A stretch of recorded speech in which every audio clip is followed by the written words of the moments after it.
ಇಡೀ ಪ್ರಪಂಚದಲ್ಲಿ ಒಂದು ವರ್ಷಕ್ಕೆ ಸುಮಾರು 15.3 ಬಿಲಿಯನ್ ಮರಗಳನ್ನ ಕಡಿತಿದ್ದಾರೆ. ಭಾರತದಲ್ಲೇ ನೋಡೋದಾದರೆ ವರ್ಷದಿಂದ ವರ್ಷಕ್ಕೆ ಕಾಡು ಕಮ್ಮಿ ಆಗ್ತಾನೆ ಇದೆ. ಪೇಪರ್ ಇಂಡಸ್ಟ್ರಿಗೆ ಹಾಗೆಯೇ ಟಿಂಬರ್ ಇಂಡಸ್ಟ್ರಿಗೆ ಕೆಲವು ಕೆಮಿಕಲ್ಗಳನ್ನ ತಯಾರು ಮಾಡೋದಕ್ಕೆ ಹೀಗೆ ಸಾಕಷ್ಟು ಕಾರಣಕ್ಕೆ ಮರಗಳನ್ನ ಕಡಿತೀವಿ. ಹೀಗೆ ಆದರೆ ಮುಂದೆ ಹೇಗೆ? ಮರಗಳನ್ನ ಕಡಿದೇನೆ ವುಡ್ಡನ್ನು ಪ್ರೊಡ್ಯೂಸ್ ಮಾಡೋಕ್ಕಾಗಲ್ವಾ?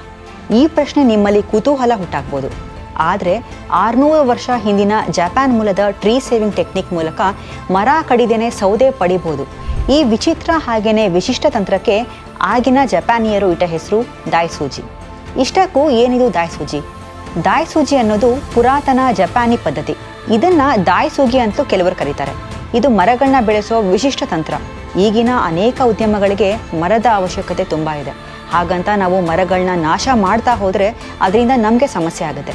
ಆದರೆ ದಾಯ್ಸೂಜಿ ತಂತ್ರವನ್ನು ಬಳಸಿ ಮರಗಳನ್ನ ಬೆಳೆಸಿದರೆ ಎಷ್ಟು ವರ್ಷಗಳೇ ಆಗಲಿ, ಎಷ್ಟು ಸಲ ಮರನ ಕತ್ತರಿಸಲಿ, ಮೊದಲು ನೆಟ್ಟ ಮರಗಳು ಏನೂ ಆಗದೆ ಹಾಗೇ ಇರುತ್ತೆ.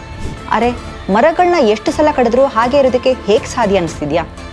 ಸಾಮಾನ್ಯವಾಗಿ ನಾವುಗಳು ಸಸಿಗಳನ್ನ ನೆಡುವಾಗ ನೇರವಾಗಿ ಭೂಮಿಯೊಳಗೆ ಬೀಜವನ್ನು ಹಾಕ್ತೀವಿ ಅಥವಾ ಸಸಿಗಳನ್ನ ತಂದು ನೇರವಾಗಿ ನೆಡ್ತೀವಿ.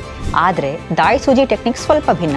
ದೈತ್ಯ ಗಟ್ಟಿಮುಟ್ಟಾದ ಮರವನ್ನು ಮೊದಲು ಬೆಳೆಸಿ ಆ ಮರ ಎತ್ತರಕ್ಕೆ ಬೆಳೆದ ಮೇಲೆ ಅದರ ಬೇರಿಗೆ ಏನೂ ಸಮಸ್ಯೆ ಆಗದಂತೆ ರೆಂಬೆ ಕೊಂಬೆಗಳನ್ನ ತೆಗೆದು ಆ ಮರದ ಮೇಲೆ ಇನ್ನೊಂದಷ್ಟು ಮರಗಳನ್ನ ಬೆಳೆಸಲಾಗುತ್ತೆ.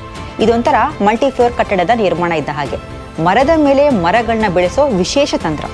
ಕೆಳಗೆ ಆಸರೆಯಾಗಿ ನಿಂತ ಮರನ ಮದರ್ ಟ್ರೀ ಅಂತ ಕರೀತಾರೆ.